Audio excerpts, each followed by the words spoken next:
CPM നേതൃത്വത്തിനെതിരെ party നേതാവ് G. സുധാകരൻ്റെ ഒളിയമ്പുകൾ തുടരുകയാണ്. ഇത്തവണ കവിതയിലൂടെയാണ് അദ്ദേഹം പാർട്ടി നേതൃത്വത്തെ വിമർശിക്കുന്നത്. പലപ്പോഴും പാർട്ടിയെ പ്രതിസന്ധിയിലാക്കിയിരുന്നു ജി. സുധാകരൻ്റെ വിമർശനങ്ങൾ. VS അച്യുതാനന്ദനും പിണറായി വിജയനും തമ്മിലുള്ള ഉൾപോർ മൂർച്ഛിക്കുന്നതിനിടയിലാണ് 2011 മുഖ്യമന്ത്രിയായിരുന്ന VS അച്യുതാനന്ദൻ തെരഞ്ഞെടുപ്പിനെ നേരിട്ടത്.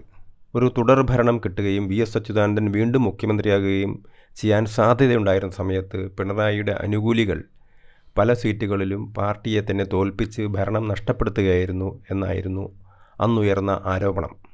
നേരത്തെ VS പക്ഷക്കാരനായിരുന്ന ജി. സുധാകരൻ പിന്നീട് പിണറായി പക്ഷത്തേക്ക് മാറുകയായിരുന്നു.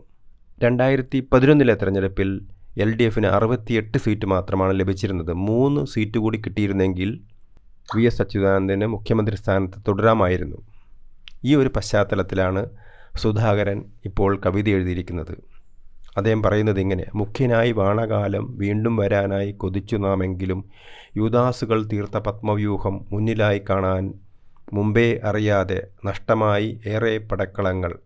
3 പടക്കളം കൂടി ജയിച്ചെങ്കിൽ വാഴും ജനസഭാ മന്ദിരത്തിൽ തേര് തെളിക്കുന്ന നാഥനായി. 3 സീറ്റ് കൂടി ജയിക്കാൻ കഴിഞ്ഞിരുന്നെങ്കിൽ VSന് വീണ്ടും മുഖ്യമന്ത്രിയാകാമായിരുന്നുവെന്നും യൂദാസുമാർ തീർത്ത പത്മവ്യൂഹത്തിലാണ് ആ മോഹം പൊലിഞ്ഞതെന്നുമാണ് സുധാകരൻ പറയുന്നത്. VSൻ്റെ പോരാട്ടങ്ങളെ വാഴ്ത്തുന്ന സുധാകരൻ സർക്കാരിൻ്റെ നവകേരള സംരംഭങ്ങളെക്കുറിച്ച് കളിയാക്കി പറയുന്നു.